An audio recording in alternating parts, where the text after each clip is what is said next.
செய்யூர் போகிற வழியில் நாடகம். நான் அப்போலாம் வந்து அந்த கம்பெனியில் ஆசிரியராக இருக்கிறேன். என்ன நாடகம் நடத்தணும் உங்களுக்கு? ஏதாச்சும் நடத்துங்க, நாடகம் நல்லா இருக்கணும் அப்படின்றாங்க.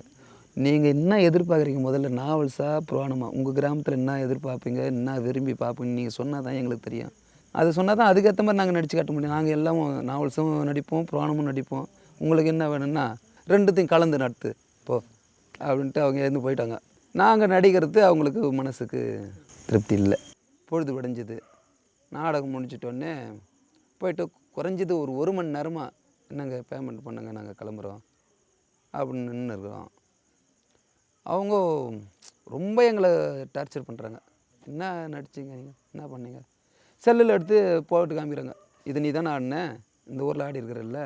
அது கதை வேறங்க, கதைக்கு ஏற்ற மாதிரி தாங்க அந்த நடிப்பு. ஏன் நாங்களும் தான் பணம் தரோம், அந்த கதையும் இங்கே ஆடுறதானே. அதை தான் நான் ராத்திரி சொன்னேனாங்க, அந்த கதையை வச்சுங்க நல்லா இருக்குன்னு சொன்னேன். நீ என்ன சொன்னாலும் ஏங்க நான் அந்த ராகம் வாசித்தேன், நீ என்ன பண்ணுன்னா அவங்களுக்கு தெரியாது. இது போல் இடத்துங்களில் வருத்தம் தான்.